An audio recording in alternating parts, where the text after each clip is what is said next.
अस्सलाम वालेकुम फ्रेंड्स, कैसे आप सब लोग? उम्मीद करते हैं खैरियत से होंगे। आज एक नई कहानी के साथ आई हूँ मैं, जिसका नाम है मोतीदारा परी और इच्छाओं की नदी। बहुत समय पहले नीले पहाड़ों और चांदी जैसे बादलों के बीच एक रहस्यमयी नदी बहती थी। उसे इच्छाओं की नदी कहा जाता था। कहा जाता था कि जो भी बस सच्चे दिल से उस नदी के जल को छू ले, उसकी एक पवित्र इच्छा अवश्य पूरी होती है। लेकिन उस नदी की रक्षा करती थी एक कोमल और तेजस्वी परी, मोतीधारा परी।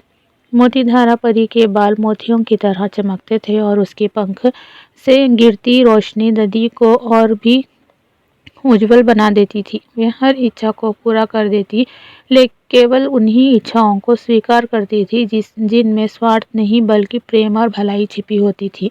एक दिन पास के गांव में रहने वाली छोटी सी बच्ची अन्वी अपनी बीमार माँ के लिए दवा चाहती थी। डॉक्टर दूर था और जड़ी बूटियां दुर्लभ थी। आंखों में उम्मीद लिए अन्वी इच्छाओं की नदी तक पहुंची। डरते डरते उसने नदी के जल को छुआ और बोली, मेरी माँ को ठीक कर दो, बदले में मुझे कुछ नहीं चाहिए। नदी में हल्की लहर उठी और मोतीधारा परी प्रकट हुई। उसने अन्वी के दिल की सच्चाई देखी और मुस्कुराकर बोली, तुम्हारी इच्छा स्वार्थ से मुक्त है। परी ने नदी से 3 चमकते मोती निकाले। इन मोतियों को उबालकर अपनी माँ को पिला देना, उसने कहा। अन्वी ने वैसे ही किया। अगले ही दिन उसकी माँ स्वस्थ हो गई। पूरे गांव में खुशी फैल गई। कुछ दिनों बाद एक लालची व्यापारी भी नदी पर पहुंचा। उसने सोना और ताकत मांगी, लेकिन नदी शांत रही। मोतीधारा परी ने प्रकट होकर कहा, जो दिल खाली होता है उसकी इच्छा भी खाली होती रहती है।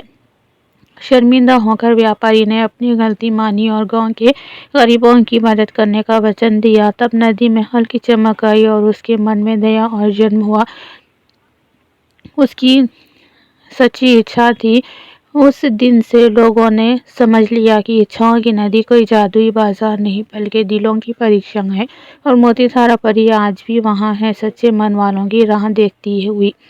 सच्ची इच्छा वही होती है जिसमें दूसरों की भलाई छिपी हो।